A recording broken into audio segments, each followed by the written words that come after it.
الحمد لله وكفى وسلام على سيد الرسل وخاتم الأنبياء وعلى آله وأصحابه الهدى. يا رب صل وسلم دائما أبدا على حبيبك خير الخلق كلهم. قال الله تبارك وتعالى في القرآن الكريم: أعوذ بالله من الشيطان الرجيم، بسم الله الرحمن الرحيم. يا أيها الذين آمنوا اتقوا الله حق تقاته ولا تموتن إلا وأنتم مسلمون. صدق الله العظيم. پچھلے جمعے کو میں نے آپ حضرات کے سامنے اس آیہ مبارکہ کی تلاوت کی تھی، لیکن تنگی وقت کی وجہ سے اس کی تشریح بھی نہیں ہو سکی تھی اور اس کا ترجمہ بھی آپ حضرات کی خدمت میں عرض نہیں کیا جا سکا تھا. آج سب سے پہلے اس آیت کا ترجمہ کیا ہے وہ سن لیجئے، اور پھر اس کے بعد مختصراً انشاءاللہ العزیز اس کی تشریح بھی اللہ رب العالمین کے فضل و کرم سے بیان کرنے کی کوشش کی جائے گی.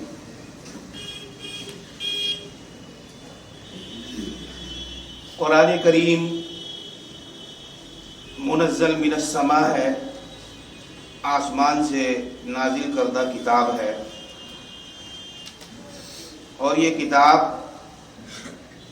جیسا کہ ہم سب کو معلوم ہے کہ ہمارے آقا مولا تاجدار مدینہ جناب محمد رسول اللہ صلی اللہ تعالی علیہ وسلم کی ذات گرامی پر نازل ہوا.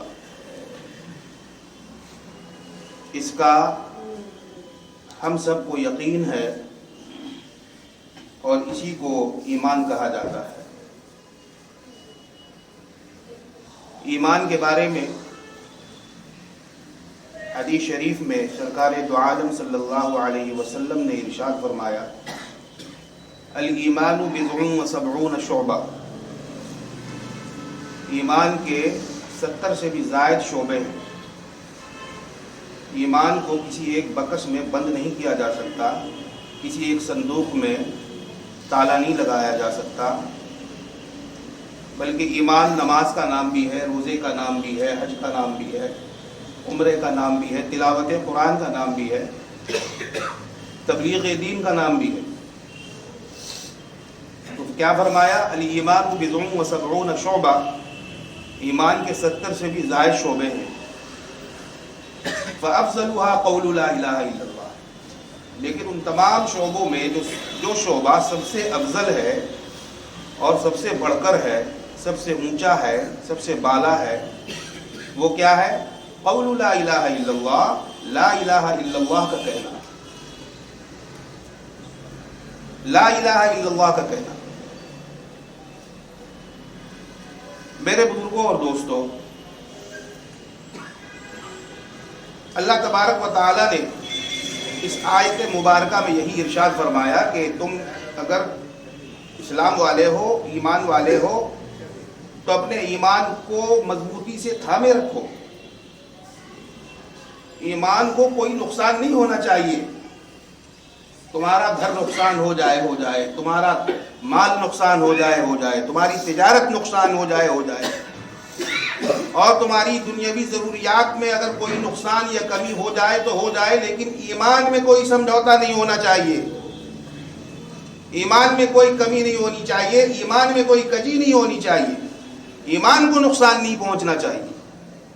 یہ سب سے بڑی دولت ہے. مگر افسوس ہے کہ آج ہم مسلمانوں کو اس بات کی کوئی فکر نہیں، کوئی افسوس نہیں. اگر کرسمس آ جائے تو اس میں ہم کرسمس منانا شروع کر دیتے ہیں. ابھی یہی دیکھیے کل 25 دسمبر، آج رات ہی سے شور شرابہ شروع ہو جائے گا اور اس میں ہمارے مسلمان بھائی بھی بڑھ چڑھ کر حصہ لیں گے. یہ کیا ایمان ہے؟ اس کو کیا مسلمان کہا جائے گا؟ ایسا مومن تو نہیں ہوتا. مومن اس کا نام نہیں ہے، ایمان والا اس کا نام نہیں ہے. ایمان والے تھے کون؟ حضرات صحابہ کرام رضوان اللہ تعالی علیہم اجمعین. ان سے سبق سیکھنے کی ضرورت ہے، ان کی باتوں کو پڑھنے لکھنے کی ضرورت ہے، سیکھنے سمجھنے کی ضرورت ہے. آج ہم کن چکروں میں پڑے ہوئے؟ گنگا پہ گئے تو گنگا داس، جمنا پہ گئے تو جمنا داس. ہمارا ایمان تو یہی ہو گیا ہے. حج کعبہ بھی کیا اور گنگا کا اشنان بھی. کیا کہا شاعر نے؟ حج کعبہ کا بھی کیا اور گنگا کا اشنان بھی. خوش رہے رحمان بھی، راضی رہے شیطان بھی. آج ہم سب کو راضی کرنے کے چکر میں ہیں، باہر والوں کو راضی کرنے کے چکر میں ہیں، نیتاؤں کو راضی کرنے کے چکر میں ہیں، اور دوسرے لوگوں کو راضی کرنے کے چکر میں ہے. اگر راضی کرنے کے چکر میں نہیں ہے تو خدا اور رسول کو راضی کرنے کے چکر میں نہیں. صبح اٹھتے ہیں مسلمان ہو کر، شام ہوتے ہوتے کافر ہو کر سو جاتے ہیں بستر میں اور ہم کو احساس نہیں ہوتا. سرکار مدینہ جناب محمد الرسول اللہ صلی اللہ تعالی علیہ وسلم نے کیا ارشاد فرمایا؟ فرمایا کہ یصبح رجل مؤمنا، صبح کو مومن اٹھے گا اور شام ہوتے ہوتے کافر ہو کر بستر میں سو جائے گا. شام ہوتے ہوتے کافر ہو جائے گا. آج دیکھیے غیر مسلموں کے جتنے بھی تہوار ہیں اس میں ہم رواداری کے نام پر کودتے ہیں، رواداری کے نام پر کود پھاند کرتے ہیں. رواداری کا یہ مطلب نہیں ہوتا، رواداری کا یہ معنی نہیں ہوتا کہ وہ اگر تلک لگائیں تو ہم بھی تلک لگا لیں، وہ اگر پوجا پاٹ کریں تو ہم بھی پوجا پاٹ کرنے لگیں، وہ اگر اپنے عبادت کے طریقوں میں سے کوئی طریقہ اختیار کریں تو ہم بھی وہی طریقہ اختیار کر لیں. اس کو رواداری نہیں کہا جاتا، اس کو رواداری نہیں کہا جاتا. میرے بزرگوں اور دوستوں، دین پر آئیے، اسلام پر آئیے، ایمان بنائیے، ایمان کو مضبوط کیجیے. ہمارا ایمان بہت زیادہ متزلزل ہو گیا ہے، ہر وقت ڈگمگاتا رہتا ہے. جہاں پیسہ نظر آیا حرام کا، ایمان ڈگمگا گیا. جہاں کوئی فائدہ دکھتا ہے دنیا کا حرام طریقے سے، ایمان متزلزل ہو جاتا ہے، ایمان ڈگمگا جاتا ہے. ایمان اس کا نام ہے، ایمان اس کو کہتے ہیں. ایمان کس کو کہتے ہیں؟ سنیے،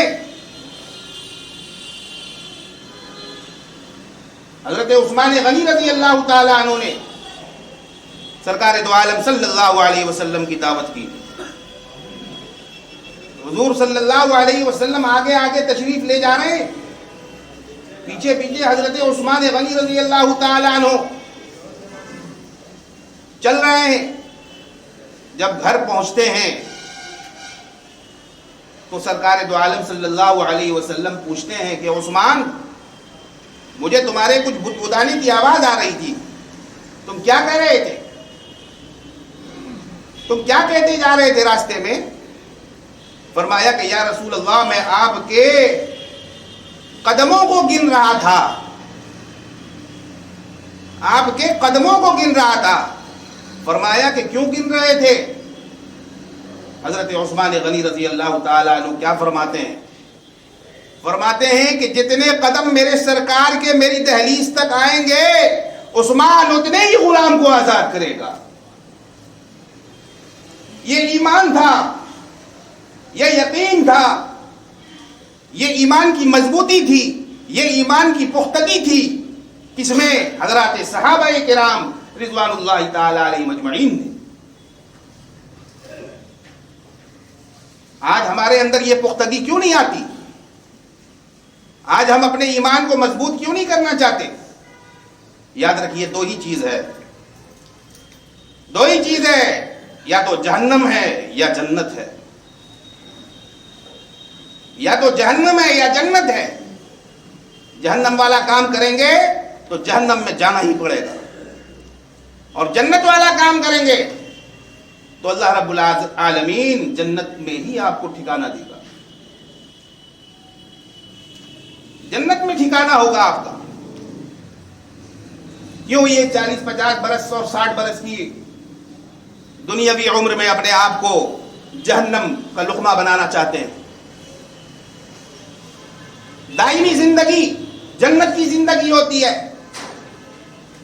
ہمیشگی جنت کی ہوتی ہے, پائیداری جنت کی زندگی میں ہوتی ہے. دنیا کی زندگی کچھ نہیں ہے, کھیل ہے, کھلونا ہے, کچھ نہیں ہے. وَمَا الْحَيَاةُ الدُّنْيَا إِلَّا لَهْوٌ وَلَعِبٌ, اللہ نے قرآن کریم میں ارشاد فرمایا دنیا کی زندگی کچھ نہیں ہے سوائے کھیل تماشے کی. اس لیے اس زندگی کو کبھی یہ مت سمجھیے کہ یہ ہمیشہ رہنے والی زندگی. جو بھی آتا ہے اس کو فنا ہونا پڑتا ہے, جو بھی آتا ہے اس کو مرنا پڑتا ہے, چاہے انسان ہو, حیوان ہو, چرند ہو, پرند ہو, جو بھی ہو. موت کا ایک دن مقرر ہے, اس کو مر کے جانا ہے, اس کو مرنا ہے اور اس دنیا کو چھوڑنا ہے. دائمی زندگی کی تلاش کرنے کی ضرورت ہے. ایک صحابی رضی اللہ تعالیٰ عنہ جنگ کے موقع پر بعد میں صحابی بنے, لیکن جب دیکھا کہ میدان جنگ گرم ہے اور دشمنوں کو زیر کرنے کے لیے اور لوگوں کی بھی ضرورت ہے, حضور نے فرمایا کہ کون ہے جنت کا طلبگار, کون ہے جنت کا متلاشی, کون ہے جنت میں جانے کا خواستگار, وہ ادھر آئے اور کفار و مشرکین سے مقابلہ کرے. ایک صحابی بہت خوبرو صحابی تھے, بہت خوبصورت صحابی تھے, اور ناز و نعمت میں پلے ہوئے تھے, امیر تھے, رئیس تھے, بڑے آدمی تھے. وہ وہاں کھڑے ہوئے تھے, وہ وہاں کھڑے ہوئے تھے, کھجور کھا رہے تھے, اور کھاتے کھاتے عرض کیا یا رسول اللہ پہلے یہ بتائیے کہ اس جنگ میں اگر میں شریک ہوں اور اگر میں کافروں کو زیر کروں تو مجھے کیا ملے گا؟ سرکار دو عالم جناب محمد الرسول اللہ صلی اللہ تعالی علیہ وسلم نے کیا ارشاد فرمایا؟ آپ نے فرمایا کہ جنت ملے گی, جنت ملے گی. اسی وقت آپ نے وہ کھجور کا خوشہ رکھا اور فوراً چلے گئے, جنگ میں شامل ہو گئے, کافروں سے مقابلہ کیا اور مشرکوں کو زیر کیا کہ اچانک اسی میں آپ نے جام شہادت بھی نوش فرما لیا, جام شہادت بھی نوش فرما لیا. سرکار دو عالم جناب محمد الرسول اللہ صلی اللہ تعالی علیہ وسلم صحابہ سے فرماتے ہیں کہ دیکھو یہ صحابی سیدھا جنت میں جا رہا ہے, سیدھا جنت میں جا رہا ہے. حضور کی بات سن کر, حضور سے دریافت فرما کر آپ کو جو جواب ملا وہ کیا تھا؟ جنت ملے گی. میرے بزرگوں اور دوستوں، اس کو کہتے ہیں یقین، اس کو کہتے ہیں بھروسہ، اس کو کہتے ہیں عقیدہ۔ آپ کو یہ یقین ہو گیا کہ ہاں حضور جو فرما رہے ہیں وہ صحیح فرما رہے ہیں، وہ سچ فرما رہے ہیں۔ آج ہمیں اور آپ کو اس بات کی کوئی فکر نہیں، اس بات کی کوئی فکر نہیں ہے، نہ اس بات کا کوئی غم ہے کہ ہمارے جو اعمال ہیں اس کی وجہ سے ہمارے ساتھ کیا معاملہ پیش ہو سکتا ہے۔ میرے محترم بزرگوں اور دوستوں، ایمان کو مضبوط کیجیے۔ ایمان کیسے مضبوط ہوگا؟ چنڈو خانے میں بیٹھنے کی وجہ سے، چائے دکان میں گھنٹوں گھنٹوں بیٹھے رہنے کی وجہ سے ایمان مضبوط ہو جائے گا؟ یا راستوں پر چوراہوں پر کرسیاں لگا لگا کر بیٹھ کر اڈا بازی کرنے سے ایمان مضبوط ہو جائے گا؟ آج کل یہ چلن کافی عام ہو گیا ہے، ہر جگہ لوگ نکڑوں پر اپنے اپنے محلے میں کرسیاں لگا لگا کر بیٹھنا شروع کر چکے ہیں، اور وہاں کیا ہوتا ہے؟ صرف غیبت ہوتی ہے، صرف غیبت ہوتی ہے، محلے والوں کی برائی ہوتی ہے۔ بولیے یہ ہوتا ہے کہ نہیں ہوتا ہے؟ محلے والوں کی برائی، غیبت اور ان کے بارے میں آپس میں ڈسکشن، یہ اسلام نہیں سکھاتا، یہ اسلام نہیں سکھاتا۔ اسلام پر آ جائیے، اسلام پر آ جائیے۔ اب اسلام پر آنے کی بہت زیادہ ضرورت ہے، اب بہت زیادہ ضرورت ہے اپنے دین کو سنبھالنے کی، دین پر چلنے کی۔ میرے محترم بزرگوں اور دوستوں، ایمان بنانے سے بنتا ہے، جیسے مکان بنانے سے بنتا ہے اسی طرح سے ایمان بنانے سے بنتا ہے۔ اگر آپ اپنے ایمان کی فکر نہیں کریں گے اور اس پر دھیان نہیں دیں گے تو آپ کا ایمان بن نہیں سکے گا۔ اللہ نے کیا فرمایا قرآن کریم میں؟ یا ایھا الذین آمنو، اے ایمان والو، اے ایمان والو، اے مسلمانوں، اے قرآن والو، اے نمازیوں، اے حج کرنے والو، اے عمرہ کرنے والو، اے مسجد جانے والو، اے قرآن کی تلاوت کرنے والو، ان سے یہ فرمایا جا رہا ہے یا ایھا الذین آمنوا اتقوا اللہ، تقوی اختیار کرو، تقوی اختیار کرو، پرہیزگاری اختیار کرو۔ تقوی کا کیا مطلب ہے؟ کیا مطلب ہے؟ تقوی کا مطلب ہے گناہوں سے بچنا۔ عام فہم الفاظ میں اگر کہا جائے تو اس کا کیا مطلب ہوگا؟ گناہوں سے بچنا، اس کو کہا جاتا ہے تقوی۔ تقوی اختیار کرنا چاہیے، غلط کام سے، غلط بات سے، غلط جگہوں پر جانے سے، غلط چیزوں کو دیکھنے سے بچنا، اس کو کہا جاتا ہے تقوی۔ آج ہم اپنا پوسٹ مارٹم کریں، اپنا جائزہ لیں۔ ہر آدمی کو جائزہ لینا چاہیے، چاہے وہ مقرر صاحب ہوں، چاہے وہ سامع صاحب ہوں، سب کو چاہیے کہ اپنا جائزہ خود لیں۔ اگر غلطی پر ہیں تو اس کو درست کرنے کی کوشش کریں، ٹٹولیں اپنے آپ کو۔ یہ تو اچھی چیز ہے نا، یہ تو کوئی بری چیز نہیں ہے، یہ تو اچھی چیز ہے۔ اپنے آپ کو دیکھنا، اپنے آپ کو سمجھنا کہ ہاں بھائی ہم کہاں غلط کر رہے ہیں، کہاں صحیح کر رہے ہیں۔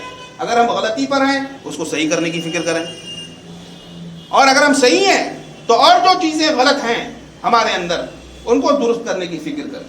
اس سے بنے گا ایمان، اس سے بنے گا یقین، اس سے ہم سچے مومن اور پکے مومن بن سکتے ہیں، اللہ کی نظر میں سرخرو ہو سکتے ہیں۔ تو میرے محترم دوستوں اور بزرگوں، اللہ نے فرمایا یا ایھا الذین آمنوا اتقوا اللہ حق تقاتہ، تقوی اختیار کرو جیسا کہ اس کے تقوی اختیار کرنے کا حق ہے، جیسا کہ حق ہے۔ اور آگے کیا فرمایا، کیا حق ہے؟ حضرات صحابہ کی زندگی کا اگر مطالعہ کیا جائے تو آپ کو پتہ چلے گا کہ وہ لوگ کس قدر متقی اور پرہیزگار تھے۔ حضرت ابو بکر صدیق رضی اللہ تعالیٰ عنہ خلیفہ بلا فضل سرکار دو عالم جناب محمد الرسول اللہ صلی اللہ تعالیٰ علیہ وسلم کے بعد آپ کو خلیفہ بنایا گیا۔ آپ کے بارے میں آتا ہے کہ آپ کا ایک غلام تھا، اس نے ایک دفعہ آپ کو ایسی کھجور کھلا دی تھی جو کھجور آپ کے شایان شان نہیں تھی۔ جب آپ کو پتہ چلا تو آپ نے اپنے حلق میں انگلیاں ڈال کر قے کی اور اس کھجور کو باہر نکالا، فرمایا یہ میرے لیے حرام ہے، یہ میرے لیے حرام ہے، میں ایسے کھانے کو اپنے پیٹ کی غذا نہیں بننے دینا چاہتا۔ سوچئے میرے بزرگوں اور دوستوں، اس کو کہا جاتا ہے تقویٰ۔ آج ہمارے اندر یہ بات ہے، یہ صفات ہے، تلاش کیجئے اپنے اندر۔ اگر اس طرح کی کوئی چیز آپ پائیں اس کو فوراً دیکھیے اور اس کو ختم کرنے کی کوشش کیجئے۔ آج ہمارے یہاں ہمارے معاشرے میں حرام حلال کی کوئی تمیز نہیں رہ گئی، کوئی تمیز نہیں رہ گئی۔ ریسیل ہے، جواڑی ہے، شرابی ہے، غلط کام کرتا ہے، سب کو پتہ ہے، لیکن اس نے اگر شادی کی دعوت دی، حاجی صاحب چلے جاتے ہیں، نمازی صاحب چلے جاتے ہیں اور لوگ چلے جاتے ہیں۔ معلوم ہونے کے باوجود ایسے لوگوں کی دعوت اگر آئے اور آپ کو پہلے سے پتہ ہو، علم ہو اس کے بارے میں کہ یہ ناجائز پیسہ کماتا ہے، حرام پیسہ کماتا ہے، اس کی شادی بیاہ میں اور اس کی تقریبات میں جانا بالکل حرام ہے، نہیں جانا چاہیے۔ تو میرے محترم بزرگوں اور دوستو، اللہ نے کیا فرمایا؟ یا ایھا الذین آمنوا اتقوا اللہ حق تقاتہ ولا تموتن الا وانتم مسلمون۔ اگر اس پر اور مزید بیان کیا جائے تو بات لمبی ہو جائے گی اور اس کی تشریح ادھوری رہ جائے گی۔ انشاءاللہ بس انہی باتوں پر اللہ تبارک و تعالی ہمیں سمجھ عمل کی توفیق عطا فرمائے۔ جب موقع ملا تو پھر اس آیت کا جو یہ اخیر کا ٹکڑا رہ گیا ہے، انشاءاللہ اس پر مزید آپ حضرات کے سامنے بات کی جائے گی۔ وآخر دعوانا ان الحمد للہ رب العالمین۔